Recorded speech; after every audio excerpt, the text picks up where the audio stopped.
I heard a still voice. There was silence, and I heard a still voice. Job 4 verse 16. A score of years ago, a friend placed in my hand a book called True Peace. It was an old medieval message, and it had but one thought, that God was waiting in the depths of my being to talk to me if I would only get still enough to hear his voice. I thought this would be a very easy matter, and so began to get still. But I had no sooner commenced than a perfect pandemonium of voices reached my ears, 1,000 clamoring notes from without and within, until I could hear nothing but their noise and din. Some were my own voices, my own questions, some my very prayers. Others were suggestions of the tempter and the voices from the world's turmoil. In every direction I was pulled and pushed and greeted with noisy acclamations and unspeakable unrest.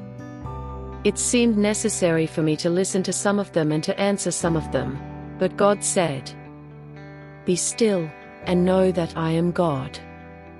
Then came the conflict of thoughts for tomorrow, and its duties and cares, but God said, "Be still."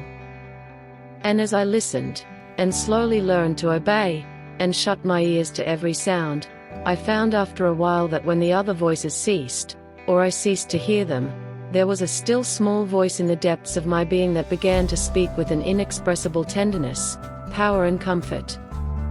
As I listened, it became to me the voice of prayer, the voice of wisdom, the voice of duty, and I did not need to think so hard, or pray so hard, or trust so hard, but that still small voice of the Holy Spirit in my heart was God's prayer in my secret soul, was God's answer to all my questions, was God's life and strength for soul and body, and became the substance of all knowledge, and all prayer and all blessing, for it was the living God himself as my life, my all.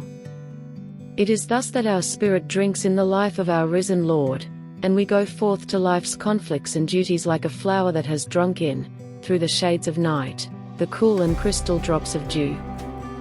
But as dew never falls on a stormy night, so the dews of his grace never come to the restless soul. A. B. Simpson. Thanks for watching. God bless you.